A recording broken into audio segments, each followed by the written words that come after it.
The billionaire thought a crying baby could never destroy him, until a 12-year-old black girl walked out of the shadows and rewrote the rules of his empire. The Grandview restaurant was the kind of place where silence cost $8,000 a night. Crystal chandeliers shimmered above polished marble, every table set with imported porcelain and silverware that caught the glow of candlelight. Tonight, that silence was shattered by the relentless cries of a 6-month-old baby. Emma Sterling had been screaming for 40 minutes straight, her tiny lungs filling the entire hall with a desperate wail that cut through conversation and cracked the illusion of luxury. Her father, William Sterling, sat at the head of the long mahogany table, his face tightening with every passing second. The CEO of Sterling Industries, worth $2 billion on paper, was powerless against the smallest member of his family. He had tried everything. Imported formula bottles. A nanny's tricks recalled from memory. Even sliding $100 bills across to nearby diners, begging them to move tables. Nothing worked. The Japanese investors seated opposite him had begun to shift in their chairs, exchanging polite but weary glances. Their diplomatic smiles had hardened into thin lines of irritation. For William, this was no ordinary dinner. This was the $50 million deal that would secure Sterling Industries' expansion into Asia, the deal he had chased for months. And now, with every echo of his daughter's cry, that deal was unraveling in front of him. He barked at the maitre d', "Where is the manager? I need a solution now." The staff scattered, whispering frantically, their eyes darting toward the investors who sipped water with forced patience. The kitchen doors swung nervously, waiters frozen between trays of Wagyu steak and imported wine. The clock ticked, each minute another dagger in William's chest. He could feel his empire shaking, not from hostile takeovers or market crashes, but from a baby's sobs. His hands trembled as he tried to bounce Emma against his shoulder, his designer suit damp with her tears. The investors muttered softly in Japanese, and William understood enough to know their patience was almost gone. One of them checked his watch, another cleared his throat, the sound more devastating than any boardroom rejection. The humiliation was public. Other diners turned to stare, their conversations broken. A single thought thundered in William's mind: this is how fortunes collapse, not with scandal or bankruptcy, but with a dinner gone wrong. He snapped at a nervous hostess, "I said 3 babysitters. Where are they?" She whispered, "Sir, we called them, but none could calm her down." William cursed under his breath. He could close factories, fire thousands, maneuver billion-dollar accounts, yet here he was, helpless against his own child's cries. The sound was merciless, rising and falling like waves battering the walls of the Grandview. The investors' leader, Mr. Yamamoto, leaned back, eyes narrowing. William forced a smile that cracked at the edges. "Gentlemen, just a minor inconvenience." But his voice betrayed him. It quivered, stretched thin. Inside his chest, panic gnawed. The deal was slipping away, the respect in the room evaporating with each shrill note from Emma's throat. And then the unthinkable thought struck him. Could a single baby's cry bring down $1 billion empire? The answer seemed to echo back in the suffocating silence that followed each gasp for breath between Emma's sobs. The Grandview, temple of wealth and prestige, had been transformed into a stage where power meant nothing. William Sterling, master of industries, was no more than a desperate father, cornered by the very sound of his child. And the investors saw it. They saw the cracks in his armor, the fragility behind the fortune. Tonight, the empire of Sterling Industries was trembling, and it was trembling because of one small voice no one could silence. Linda Thompson had been standing at the edge of the chaos, her hands gripping the tray so tightly her knuckles turned white. She had watched William Sterling unravel, watched the investors' eyes grow colder with every shriek of the baby, and she knew what was coming. She had seen men like William before. Rich, powerful, but defenseless when faced with something they couldn't buy their way out of. She stepped forward cautiously, lowering her voice so as not to add to the spectacle. "Mr. Sterling," she said softly, "if you'd like, I could try." William's head snapped toward her, his face flushed with sweat and fury. For a second, the desperation in his eyes flickered with hope, but then he saw her uniform, the simple black dress and apron that marked her as just a waitress. And he laughed. It was sharp, cruel, designed to humiliate. "You," he barked, his voice rising loud enough for half the restaurant to hear. "I don't take advice from waitresses, or their children." The words cracked through the air like a whip. At the Japanese table, one of the investors raised an eyebrow, another pressed his lips into a thin line. Their eyes met in quiet disapproval. The maitre d' shifted uncomfortably, sweat beading at his temple. For Linda, the humiliation was public, deliberate, and searing. She stood frozen for a heartbeat, the sting of his contempt burning her skin. But she didn't retreat entirely. Her eyes flickered toward the corner of the restaurant where her daughter sat. Victoria was barely 12, a slim girl in a faded cardigan, her head bent over a battered laptop and a thick calculus textbook. She had begged her mother to bring her along after their babysitter cancelled. It was Saturday night, but while other kids her age played games or watched movies, Victoria was scribbling equations, quietly lost in a world far beyond her years. William followed Linda's gaze and let out a scoff that carried across the room. "Don't tell me that's your plan," he said, his voice dripping with contempt. "Handing my daughter to a child? A child who doesn't even belong here."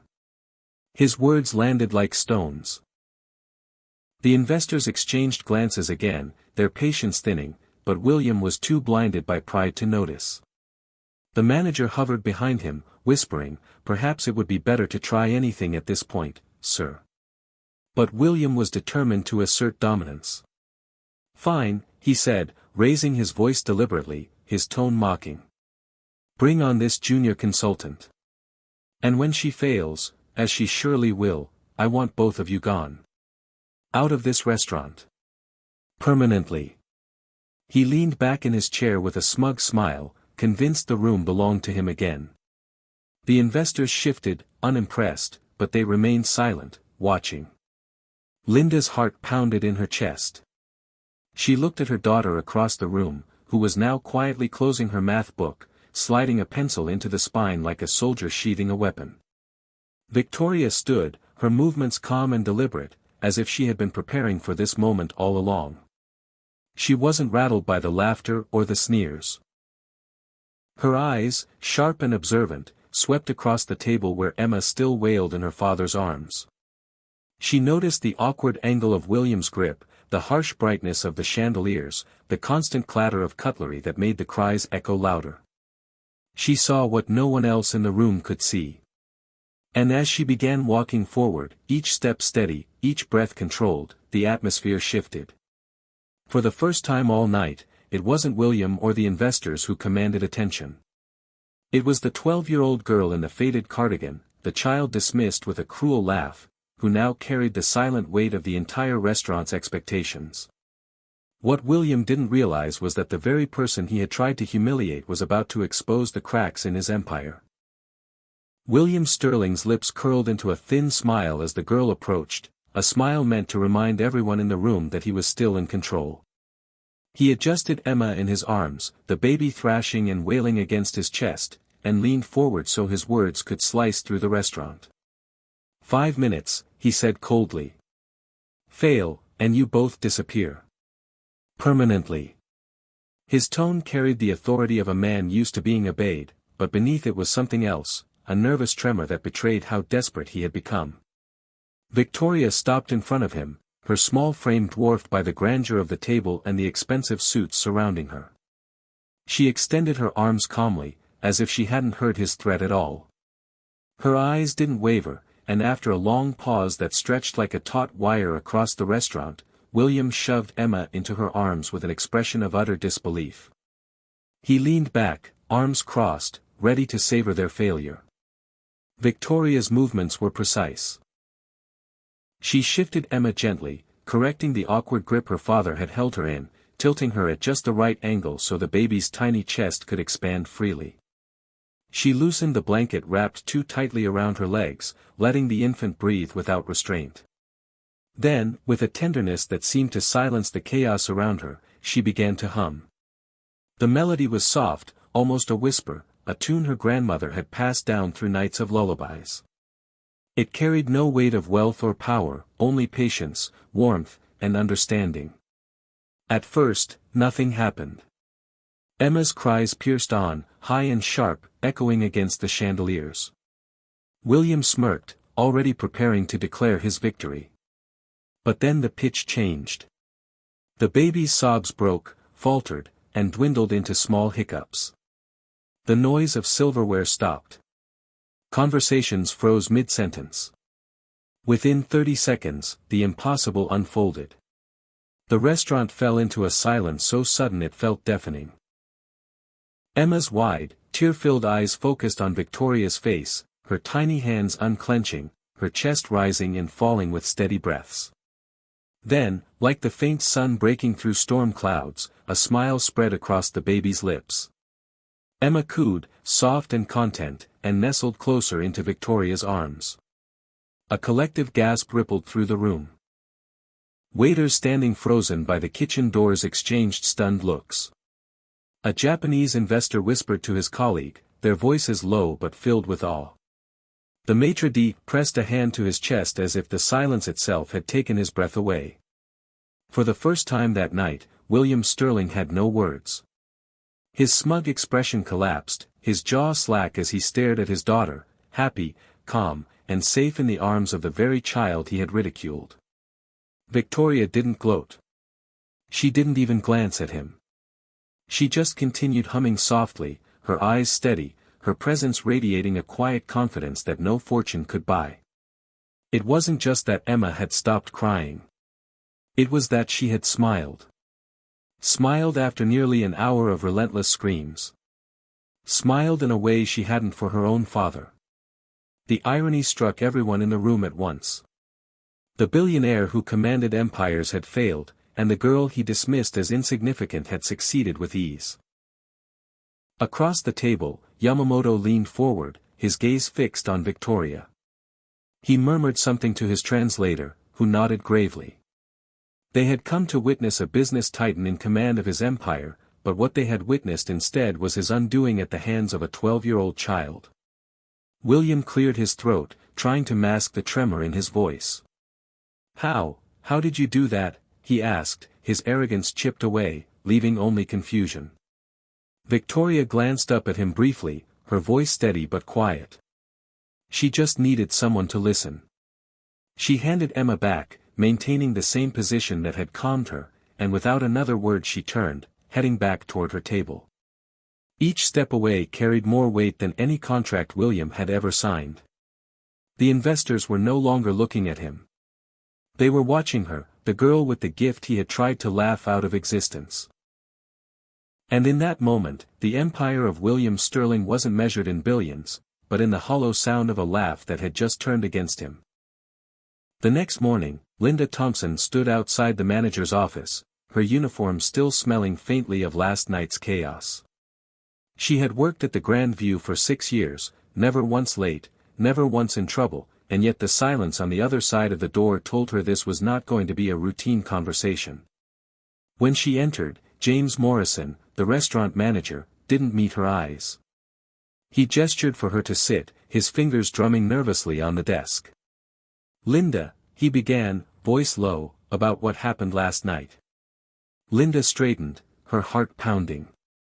"You mean when my daughter saved a dinner that your staff couldn't handle?" James winced. "William Sterling called this morning. He was not pleased. He said it was inappropriate for you to involve your child. Especially during a high-profile business dinner." Linda felt heat rise in her chest. Inappropriate?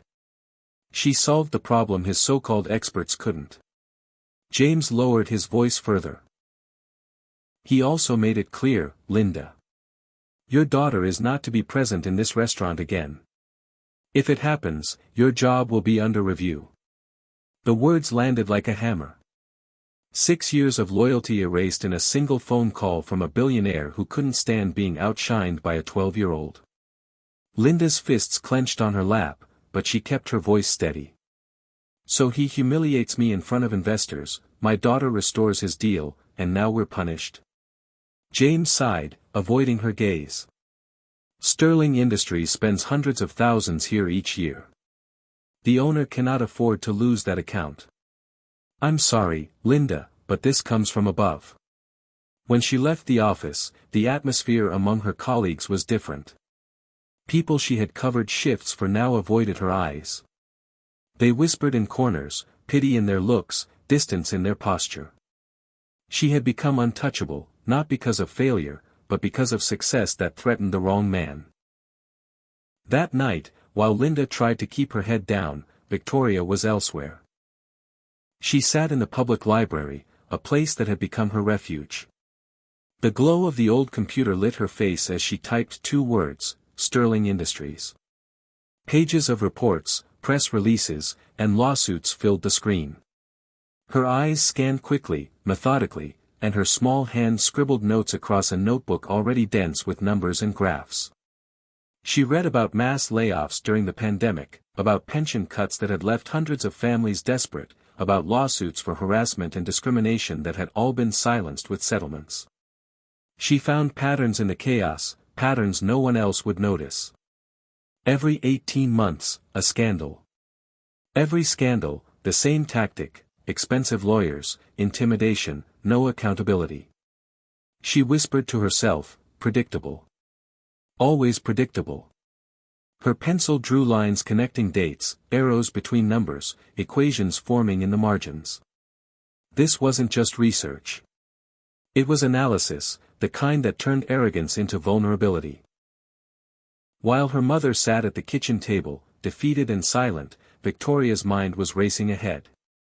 She had seen the way William Sterling looked at her last night, as if a child could never pose a threat. He had dismissed her with the same laugh he used on waitresses and employees, the same laugh that had protected him for years. But mathematics had taught her something else. Every system, no matter how strong, had breaking points. Every empire, no matter how vast, had variables it could not control. Victoria closed the file on Sterling's tax records, her face calm, almost serene. Others might have cried at the injustice, at the humiliation of being erased after proving their worth. But not her. She was calculating. She was mapping the first steps of what she quietly named in her notebook, Project Balance. It would not be about revenge. It would be about precision. And William Sterling had just become the equation she intended to solve. The library smelled faintly of dust and old paper, the kind of place where time moved slower and secrets lingered between the shelves. Victoria Thompson sat at her usual table, the glow of the ancient computer flickering against her determined face. Piles of notebooks surrounded her, each one filled with neat rows of equations, graphs, and clipped articles. She was 12 years old, yet the intensity in her eyes belonged to someone decades older. Across from her, Professor David Kim adjusted his glasses, scanning the pages she had pushed toward him. He had met her months earlier when she had wandered into one of his public lectures on game theory. That night, she had asked questions that no graduate student could answer, and since then he had watched in awe as she devoured concepts most adults struggled to understand. But even he wasn't prepared for what he was reading now. "Victoria," he said slowly, tapping one of her charts, "are you telling me you've identified a behavioral pattern in Sterling Industries?" Victoria nodded, her voice calm, clinical. "Not just the company. In William Sterling himself. He repeats the same cycle every 18 months. Arrogance, underestimation, overreach. It's like clockwork." She slid another page forward. On it were columns of dates, lawsuit filings, and executive decisions. Arrows connected events like a mathematical proof. During the pandemic, he laid off 300 workers while increasing his own bonus. 18 months later, another scandal, targeted dismissals that triggered discrimination lawsuits. Each time he underestimated the people he hurt, assuming they had no resources to fight back. Each time he escaped because no one was watching at the right moment. Professor Kim leaned back, his brow furrowed. "And you think you can predict his next mistake?" Victoria allowed herself a small smile. I don't have to predict it. I just have to create the right conditions for him to reveal himself. People like William always expose their weaknesses when they believe they're untouchable. Her fingers tapped against the keyboard, pulling up a file on Yamamoto Corporation. She had researched them just as thoroughly. Their corporate code emphasizes ethics, respect, and equality. They are ruthless when partners violate those values. If William behaves the way he always does in front of them, the consequences will be immediate and severe. Professor Kim studied her, torn between admiration and unease. You're planning something very deliberate, Victoria. She shrugged lightly. It's just application of game theory. If one player insists on using arrogance as a strategy, the equilibrium shifts. Their strength becomes their weakness. She pulled another notebook from her stack, this one filled with annotations in both numbers and words. I call it Project Balance. The goal isn't to attack William Sterling. That would be futile. The goal is to create an environment where he attacks himself. All I have to do is put the right people in the room and wait. Kim exhaled slowly, glancing at the equations scrawled in her notebook. Do you realize the level of sophistication here? This is graduate-level analysis. Victoria's tone remained steady. It's not sophistication, Professor. It's observation. People like Sterling have relied for years on the idea that no one is watching closely. But I am. And when he laughs at the wrong person again, when he humiliates someone in front of the Yamamoto delegation, I will make sure the right eyes are watching. For a moment, silence hung between them, broken only by the quiet hum of the library's fluorescent lights. Victoria's expression didn't waver. She was not angry, not vengeful. She was calculating, as if she were solving another equation on her math homework. The numbers didn't lie, and neither did human arrogance. She flipped her notebook closed with precision. The question is not if William Sterling will humiliate someone again. The question is when. And when it happens, I'll be ready to ensure he cannot escape it this time. Kim swallowed, unsettled but undeniably impressed. He had seen many brilliant minds, but never one this young and this certain. Victoria gathered her notes, her movements calm, deliberate. To anyone else she was just a child in a faded cardigan, hunched over a library computer. But in reality, she was designing the downfall of a billionaire, not with anger, not with force, but with the inevitability of mathematics. And the cruelest irony of all was that William Sterling himself would supply the final variable. All she had to do was set the stage and let his arrogance do the rest. The chandeliers at the Grand View glowed brighter than usual that night, polished until they cast sharp beams across the white linen tables. William Sterling sat at the head of the room with the air of a man already victorious. His tie was perfect, his cufflinks gleamed, and the stack of documents at his side promised a $400 million merger with Yamamoto Corporation.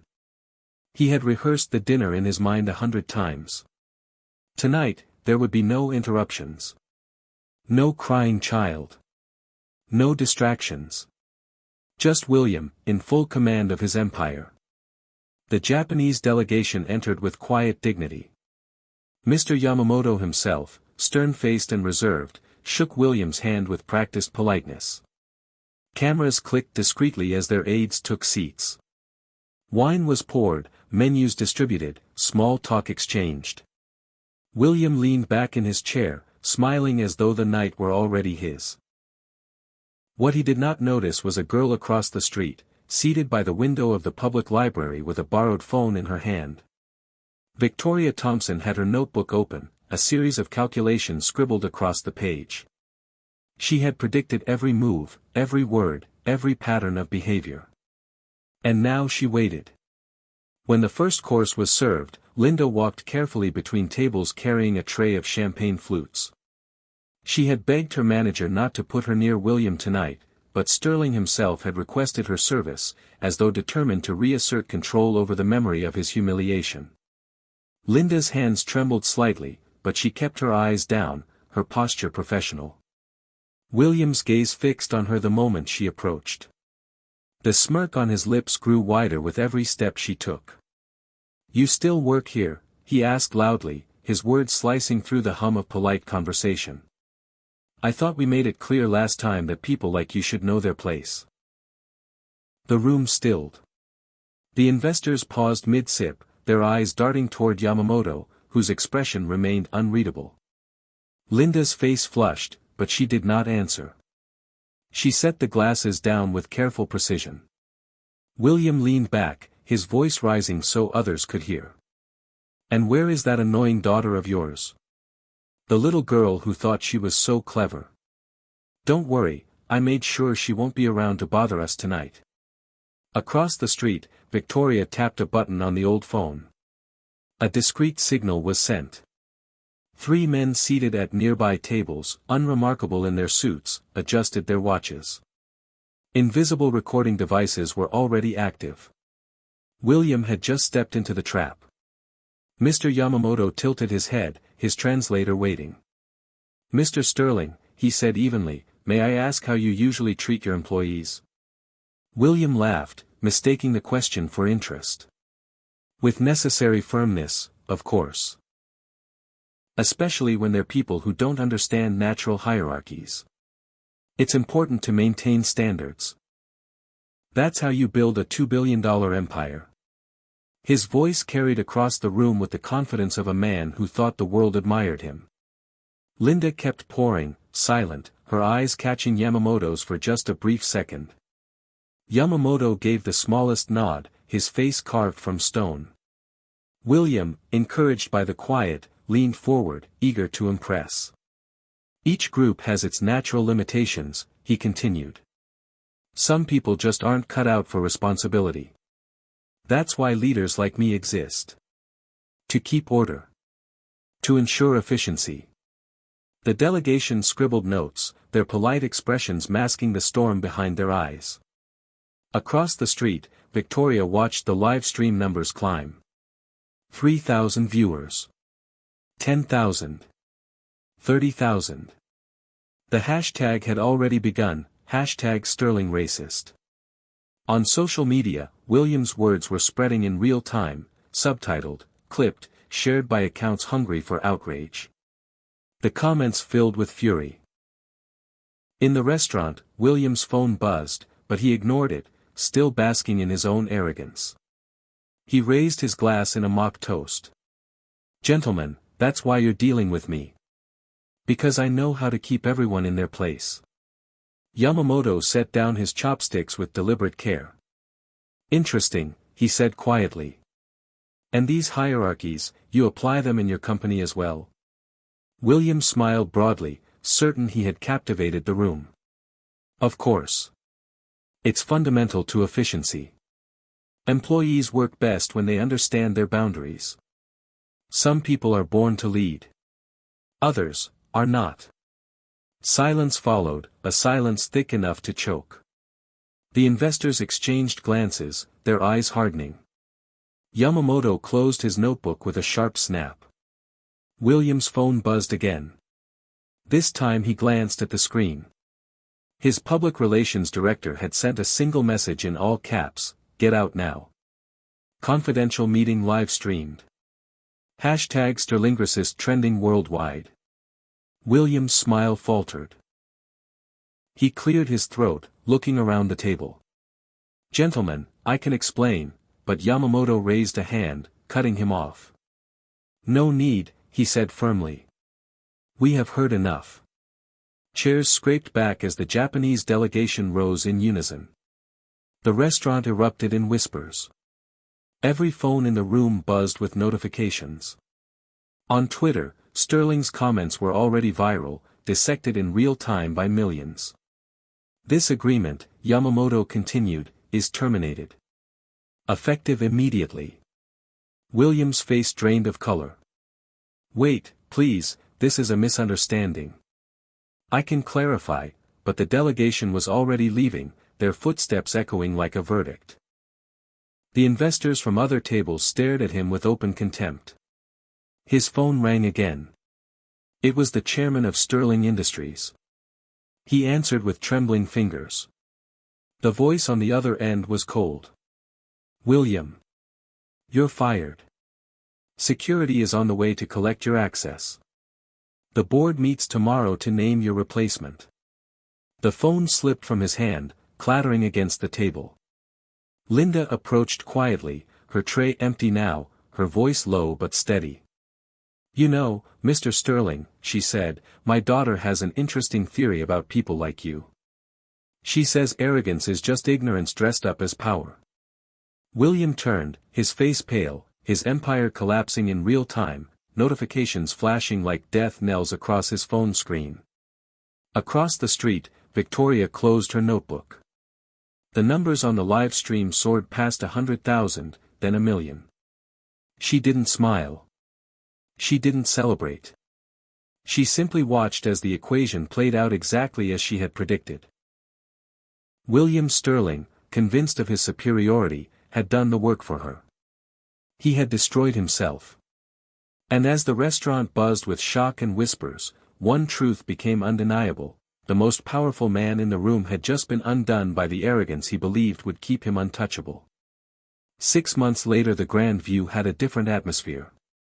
The chandeliers still glowed, the silverware still gleamed, but the whispers among the guests no longer mentioned William Sterling. His name had become a cautionary tale, a case study of how arrogance could ruin an empire in a single evening. Sterling Industries had moved on without him, Yamamoto Corporation had sealed their expansion with a new partner, and the board had erased his legacy as efficiently as deleting a line from a contract. William himself now lived in a 2-bedroom apartment overlooking a parking lot. Gone were the marble floors and glass towers. His neighbors barely knew who he was, and those who did remembered him from the viral video that had been shared 12 million times. He spent most mornings staring at the cracked ceiling, wondering how everything had slipped away, and most nights drowning in the noise of a television he could barely afford. One evening he flipped through the channels absent-mindedly, his fingers pausing when a familiar name appeared on the screen. Victoria Thompson. She stood on a stage at MIT, the youngest student in the history of the institution, dressed simply in a blazer that looked borrowed yet carried with it the authority of brilliance. Reporters flashed cameras, their headlines declaring her breakthrough, a mathematical algorithm designed to eliminate discrimination in hiring processes.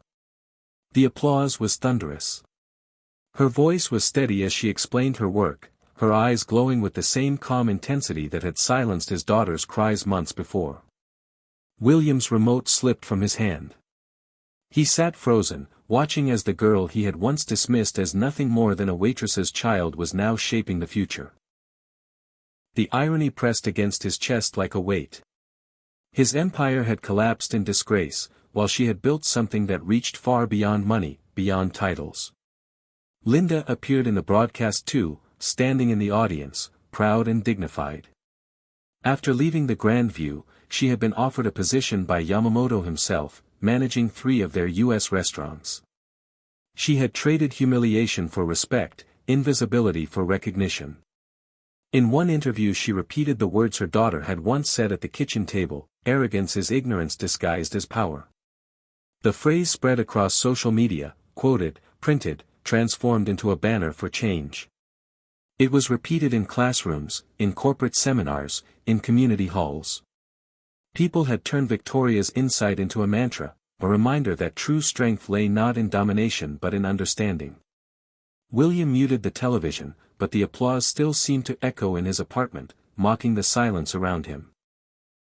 He pressed his hands to his face, realizing that the world no longer cared about William Sterling. He wasn't feared, respected, or even hated. He was irrelevant. Across town, Victoria was walking through the halls of MIT, clutching her acceptance papers and her first research grant. Professors stopped her to shake her hand, students whispered in admiration. She was only 13, yet her presence commanded the respect of scholars twice her age. She smiled faintly, not because of pride, but because the equations had worked. Not just the numbers in her notebooks, but the larger equation she had constructed around William Sterling. She had never needed to destroy him directly. All she had needed to do was let him reveal himself to the right audience. The rest had been inevitable. At home that evening Linda prepared dinner in their small kitchen, now brighter than ever with the hope that filled it. She watched her daughter scribble notes for her next project and asked quietly, "Did you know all of this would happen?"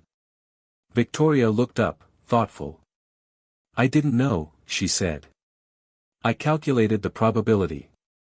People like William always reveal who they are when they feel untouchable. I just made sure the right people were watching when he did." Linda smiled, her eyes shining with pride. She understood now that her daughter's gift wasn't just about numbers. It was about seeing patterns where others saw chaos, about turning injustice into opportunity. Outside, the world was changing.